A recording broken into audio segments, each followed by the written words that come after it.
Good to see you, dude. Full of fish and chips. Mr. Danny DeVito. There you go. Thank you. Thank you all. Thank you very much. Oh, yeah. Wow. Great to have you here. Great to have you here. Fantastic being on your show. Well, you're a big fan of the United Kingdom. I know that you like coming over here, don't you? I like the UK, yeah, and I was just eating those fish and chips, baby. Yeah? They were tasty. Tasty, baby. Carol. Carol's eating them. How is he regarded in Hollywood? Because he tells us over here he's a success over there, but I've never met anyone over there who's ever heard of him. It's the first... When I ask people, they've got no idea who he is. I just met him in the green room. I've never seen him before in my life. Exactly. You see, it's all just a big thing going on. He's not even on TV over there. No. Danny, what a career, and I don't think I'm overstating when I say that he's one of our best-loved actors in the movies. Would you agree, ladies and gentlemen? Thank you. When I know you in the movies... Thank you. And you seem to have... You know, one of the questions I was going to ask you is, you know, yes. Not in your career, but it seems to me that making movies is a lot harder than it looks, because a lot of bad movies get made. Yeah. Okay?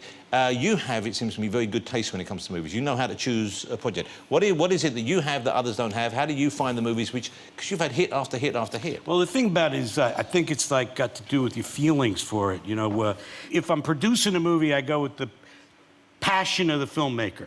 And, you know, like, for instance, when Pulp Fiction was something Quentin Tarantino was doing Reservoir Dogs, and I never met the guy before, and I never saw the movie Reservoir Dogs. I read the script. I said, this is like a great script, Reservoir Dogs. I want to meet the guy. So I set up a meeting with Quentin, and in like 15 minutes, he told me his next project was a kind of a twisted tale of 3 or 4 stories he was putting together. I said, just stop right there.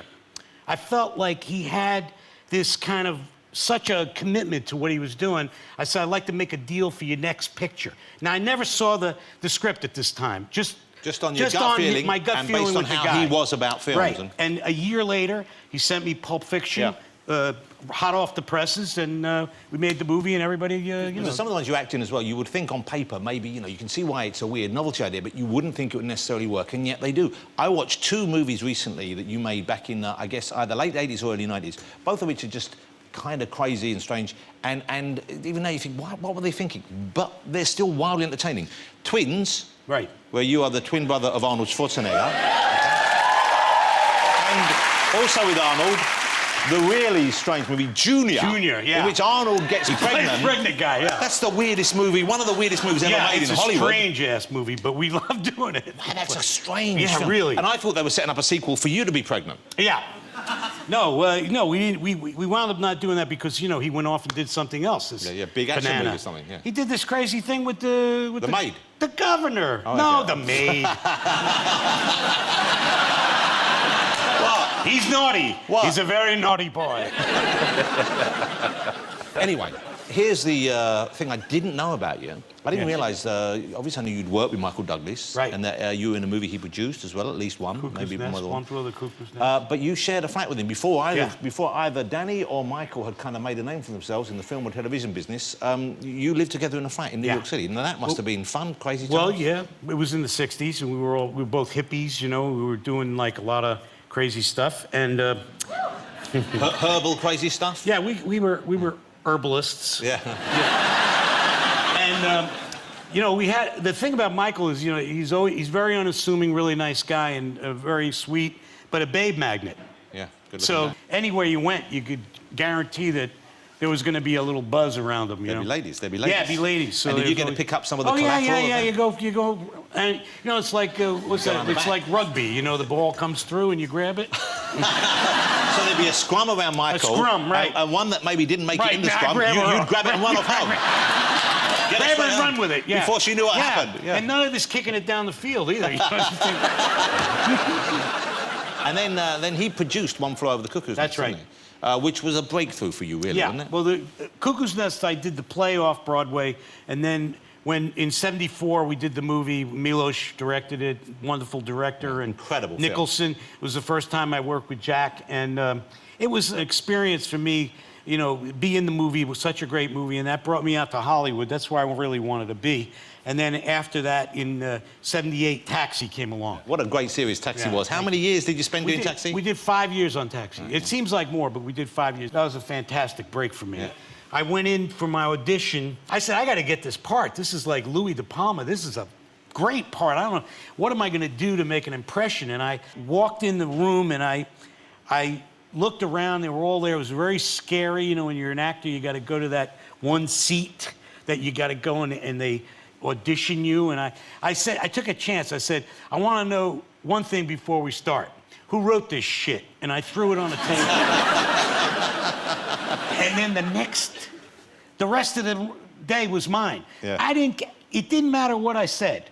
If I said, and I got a laugh. You know what I mean? It was one of those things. Yeah. Yeah. But that's a gamble. You took a big gamble there. You got to take a chance. Is that? You know, you're taking a chance every night, right? Oh, I've taken a few too many. Well, they don't always pan out. So Rhea Palmer, your wife... Rhea Perlman. Was Rhea Perlman. I'm so sorry. That's okay. You met her in Taxi, or you met her before Taxi? No, I met her before Taxi in the theater. How long before you got together? How long before you went out on a date after that? We went to have coffee that night afterwards, wow.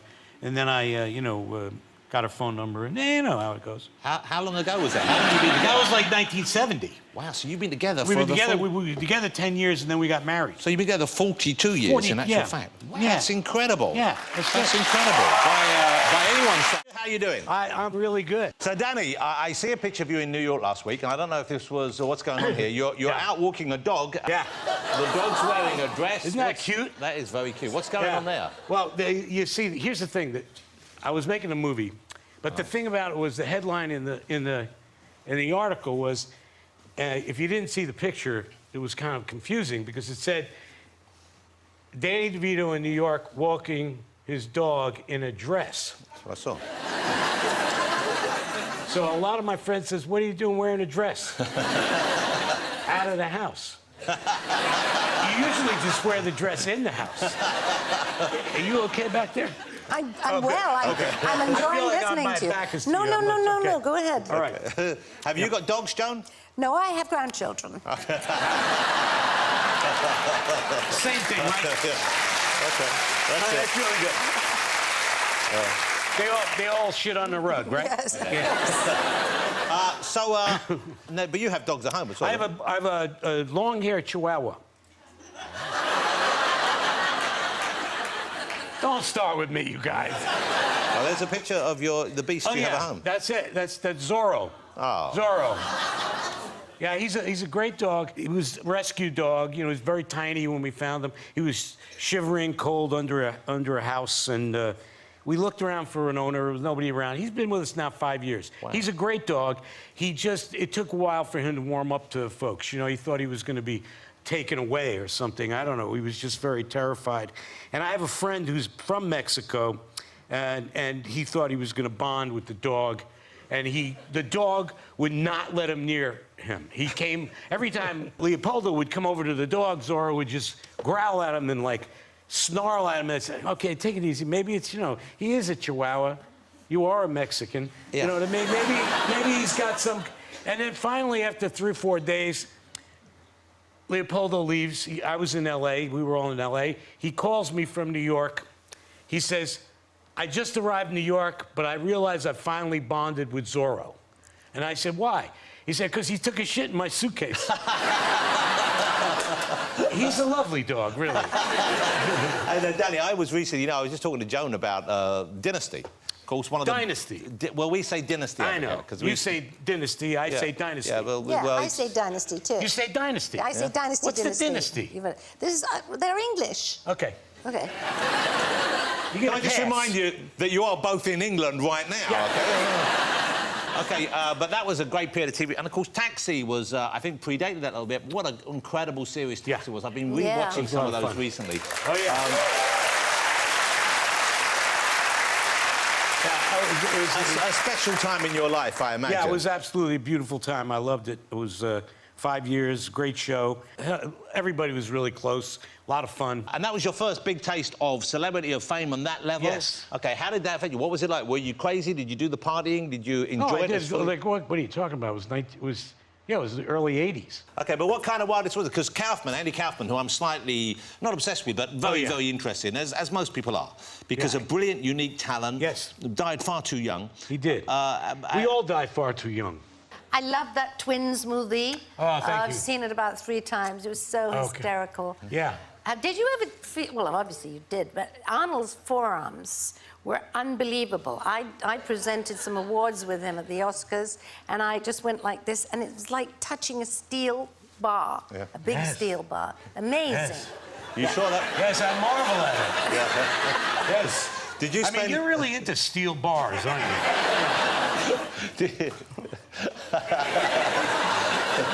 Okay.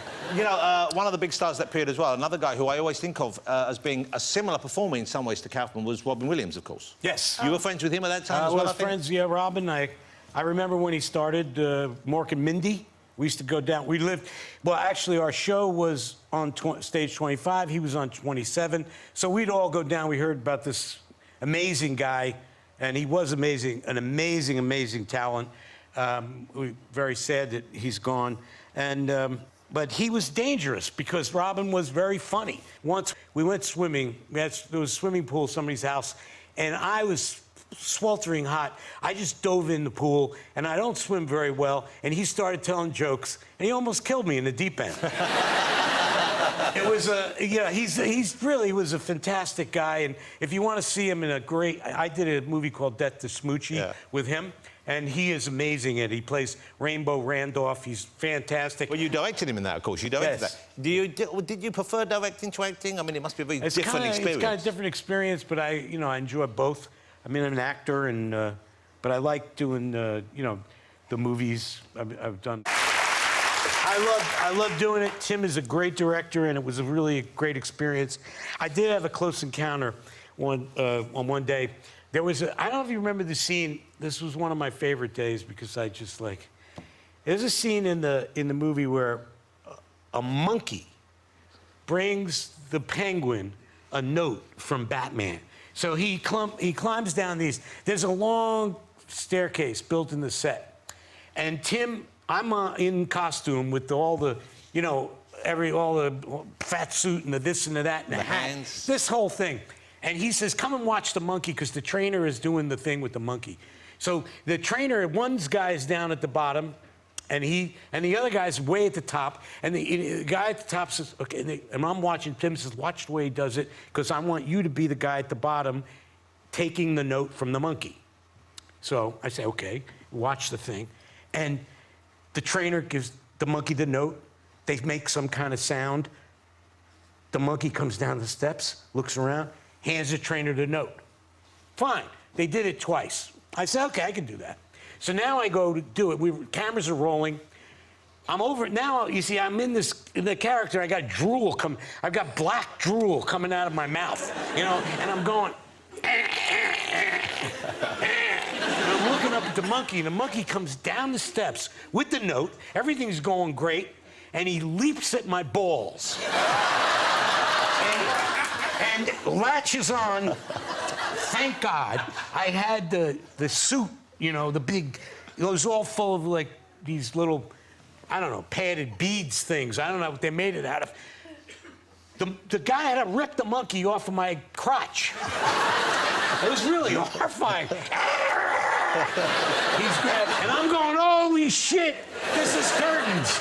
And luckily, I had the suit on, and but when I took it off, there was a chunk taken out of that suit. Man, I would be like, talking like this right now. Why? So the monkey did that because he hadn't seen I think he was scared. He was scared. Beautiful monkey. Scared. I took the monkey home. Beautiful monkey. Really. Now, nice. Danny's in town, ladies and gentlemen, and this is a lovely thing. Danny's in town because he's involved in a charity called Serious Fun.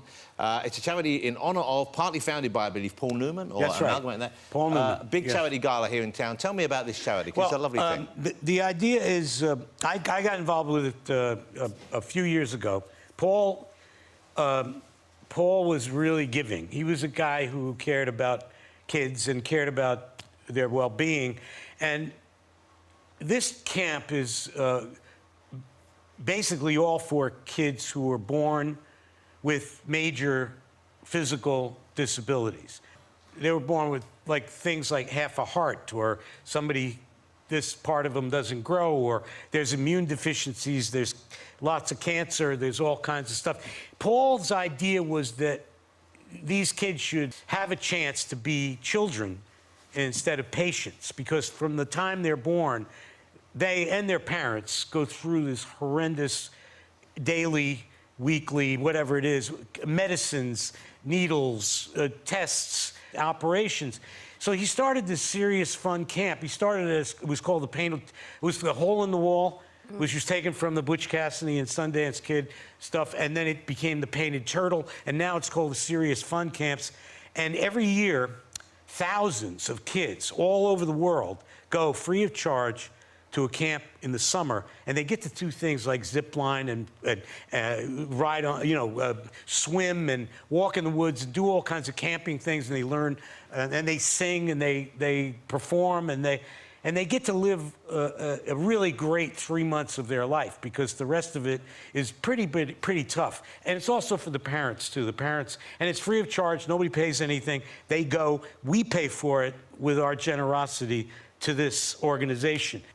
Well, it's a blessing to be able to do it. That's a lovely thing. Yeah. Thank you. It's a really lovely thing. Speaking of kids, you've been working with some kids from the UK here. You've been working with One Direction. I believe recently. Now, you haven't taken over from Zayn, or have you? Is that what's going on there? No, they asked me to join the band, but I figured, well, listen, all these 19-year-olds and a 70-year-old crazy man? No, you don't want to do that. So it was a lot of fun. I had a great time. The boys are, as they're called, they're very, very spirited and fun. And we did a troll foot picture together, if you want to. Danny likes to get his foot out, ladies and gentlemen. We already did this. We had your foot out before last time you were on. You have one? You have a picture of it? Did you do one earlier on? I did it in the green room, yeah. I did it with the folks in the green room. This is just where you have the foot in... Take the foot out and stick it in front of the camera and shoot it. I tweet it. So you can go on, follow me on Twitter. Gentlemen, congratulations on Dumbo. Thank you. I saw it last night. I loved it. I mean, I love Tim Burton anyway. We're all amazing, Tim Burton fans, Tim aren't we? Burton. It's an amazing... It's amazing. It's like the original, but it's so new as well. I was a big fan of the original. It's going some time back now. Were you fans of it? Did you watch it when you were young, or with your kids? Well, the movie was made in 1941. It's 63 minutes, and it was like, when I saw it, I was like a kid. I was just entering your teenage years. Yeah. And thank you. And I saw it when I was about 10 years old. My sisters took me to it. I don't really remember that experience, but my kids, that was the movie. I have 3 children, and that thing when you're up in the morning and the kid gets up really early in the morning, you can't even see straight, and you throw Dumbo on. It's like one of the go-to movies that, one of the beautiful, seminal Disney movies that we all love, and that artistry. And so your kids must be fairly grown up now. Yeah. But your boys are still quite young, aren't they? 15 and 9, yeah. Wow. So I guess this would be one of the first movies you've made. I mean, I know you've made a couple of kind of bigger, broader family films. Yeah, but there's usually domestic abuse and alcohol and drug addiction in my material. Art never imitating life, of course. The former, not the latter. Yeah. But yeah, it's the first time that well, Fantastic Beasts, a film I did a few years ago, they could see, but this is the first, yeah. But Henry my 9-year-old wasn't too impressed when I told him I was doing Dumbo. I thought I'd get brownie points, and I said, Dumbo, and he went, Dumbo. What did he have against? What's he got against? Elephants? I don't know. I just think at 8 he thought maybe a flying elephant was uncool, which he just... And then he saw it. Has he seen the movie? Yeah, and he thought it was mildly cool. Wow. They do make it cool. It is a kind of... It's beautiful. It's just, it wears its heart on its sleeve. It's a very sweet, uncynical film, It's not like An Irishman. What? Huh? Heart on the sleeve. Yeah, the whole emotional thing. Yeah. Okay. Are you with me? More than you know. Okay, yeah, I know. Yeah. Well, I feel like I'm counselling a couple. Yeah. The idea, the movie Dumbo, for me, when it was made, the original movie that I watched, it had all these, great heart-tugging things about it. The emotion of, the other, you know, the Dumbo, the baby's born. I play Max Medici, who's the owner of the circus. Colin is gone off to war. It's World War I. We've taken care of his children. The circus is like on the wane. It's like very, you know, rough times for us. We have all the jugglers and the clowns and the people from all different countries who are you know, artists in their own right, high wire acts. And they're all real people in the movie, by the way. They're amazing, amazing, talented artists. And you put all those great themes, and you give them to Tim Burton. Tim Burton is a really sensitive artist. Brings it into the 21st century in an incredible way. I just got a text. Yeah. That was Tim Burton saying, don't give too much away about the movie. You're telling them everything. Okay, I'm telling you everything. But basically, with all... Hold on. Danny, can I check? Yeah. Have you got a phone, or when you get a text, does your leg just ping? I carry my... Just I delayed carry happy my to see you. phone, Delayed happy to see a you. phone in my sock. Wow, in your sock. Wow, that's pretty good. Pretty good. And I'll take... Yeah. Oh, yeah, this is good. He shot everything on Dumbo as well. I can't wait to see your cut of the film, because he shot every single... guys. Yeah. You'd be doing a take, and Danny'd be off camera, be there, and you'd be doing dialogue with him, and he'd be saying his lines, and next thing, this would happen. I do a lot of photographing. Well, that's nice, though. Yeah, it's nice. Good. Yeah, well, it's a good memory to have. Yeah. This is going back in the sock. Yeah. I turned it Okay. off. Well, we'll look forward to hearing it ping again. By the way, it's vibrating right now. I'm getting another text. Oh, well. I'm probably keeping it in the wrong place. We're talking about a Disney movie. Yeah, all right. Go back to telling the whole story, man. Go back. Back. Okay. Really? Now, here's the thing. Yeah, go the for movie, and these days, of course, we're all very aware of animal performers, you know, aren't being used in circus anymore, in the world, and not so much in film anymore. Yeah. And I believe in the film, I think all of the animals are computer-generated. Computer-generated animals, right? We had about 7 little poodles, doggies, and we had a snake. And I, you know, played with the poodles, but I stayed away from the snake. They were the only real animals. They were the only real animals. Where's Everything Danny? else is... Where do you think? I'm playing with the snake. No. Okay. Here I go again. Okay, so, all right. No, absolutely, like, the idea in the movie is we're all aware of the fact that we don't want animals in cages, and we don't want anybody in cages. We don't want people in cages. Danny, stop taking it to dark places. I know. It's a Disney food. I know. It's true. Danny appeared drunk on a daytime television show after a night out drinking bottles of limoncello with George Clooney. Yeah, pluralised that last one, but definitely the second one's balls. The second one's not true. Danny, were you ever a qualified hairdresser? Yes. I went to the Wilford Academy Beauty School. You did? Yeah, I worked for my sister in her beauty parlor for 2 years. Yeah. That's so much better than the trampoline, actually, now that I think about it. Well, let me just ask you about the trampoline. Would that be true or false? Yeah, that's true, except it That's wasn't... true as well. Free truths. Yeah, we tricked you, Colin. It's really good for you. It gets the lymph going, you know, so this kind of like That's what he calls bouncing it. thing. The lymph. Oh, I've got an itchy lymph, he used to say on the set. And the third one, which was correct, you once appeared on a TV show after having got very, very drunk the night before I with went George out Clooney. with George Clooney, who's like really notorious guy, giving you like, you know, we had a lot of limoncello. I had to do a talk show the next day in America, and I was promoting something, and anyway, I went to sleep in the morning. I didn't get to sleep until really very, very, very late.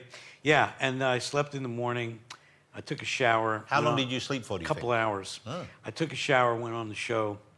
I was still bombed. Didn't feel like you got any rest. Yeah, I didn't get much rest. And I said, they said, how you doing? And I said, the last 7 limoncellos got me. It was good. Yeah. Colin, because you don't drink, do you, anymore? No. No, nor do I. I don't drink either. Do you miss it? Yeah, I had a little look at one stage, but it wasn't really. I was made patently obvious to me very quickly that I probably should stay off it. It wasn't a good idea. Yeah. I got a gin and tonic in the green room. Do you know what? There's a word. Do you know what? Every now and then I meet someone. About it for the last 5 minutes. Yeah. Every now and then I meet someone I'd love to get with. Yeah, that would love be a to get great drunk night with out. him. Oh, I would yeah. say we should go and do Have it, a good Colin, but that would be time. bad for both I'd of us, love wouldn't to. it? Yeah, very. Yeah. It'd be great fun though, wouldn't it? Yeah. For one night. Yeah, but We one could of share us a would bedroom. wind up. You and me one- could share a bedroom because your missus wouldn't be taking you back. And No. These two guys think they're in Vegas. You know what I mean? Luck Okay. be a lady. Okay, Go on. let's go to a commercial break, ladies. And when we come back, Do it. I'm going to ask Danny about an appearance on my favourite comedy show on TV at the moment, It's Always Sunny in Philadelphia, in which you emerge naked from a couch. Not a trampoline. It was an amazing moment. Let's talk about this Always Sunny in Philadelphia, which is one of the longest-running situation comedy shows on American TV now, I believe. Been doing it 13 years. 13 now. years. Yeah. It's amazing. It's lots of fun. It's available here on Netflix, and it's just my kids turned me onto it because I hadn't seen it before they told me about it, and I'm amazed because it feels much edgier than most American It's a comedy. lot edgier. Yeah, we do a lot of great things, tackle a lot of good subjects, you know, anything you can think of that's going to really shock people, so Yeah. we do it. But it seems to me like it's almost like they've set themselves a challenge to try and find something in the script to offer you that you will finally say no to, because you seem to do just about anything on that show. Do basically anything that they, yeah. And I have a lot of fun doing it too, so it's like, I mean, I've fallen out of windows, I've done all kinds of like slime things, I've done like amazing, like you think of it, I've done it. Well, maybe I take that back. But pretty close. It's pretty close. Pretty close. So tell me about the episode in which you emerge from the couch at a Christmas party. Well, What the was idea was that Frank, my character, they wanted to do like kind of the Ghost of Christmas Past thing, you know, where you like Marley takes Scrooge back to see what people really think of him, and so they were going to have a cocktail party at the business that I owned before I went to the bar. And so in order for me to find out what people were saying, I was going to hide in a couch. They were going to sew me into a leather couch, and I was going to listen to all the people and the party goers. When I read the script, I thought, wow, this is going to be cool. And the idea is that I have to come out of the couch a certain way. And you want to show the... Well, we want to show the clip. This is extraordinary. It must have been quite difficult to film, I would have thought. Yeah, I could tell you all about it. OK, You let's have wanna a look at see this. This is, I know this has been shown over here on regular terrestrial TV, possibly with good reason. This is Danny emerging, and you were completely naked. Okay, so the idea is, yeah, I was. Well, the idea is that it was very hot in the leather couch. So I had to take my clothes off. Okay, there you go. That's Dumbo. It opens everywhere Friday, ladies and gentlemen.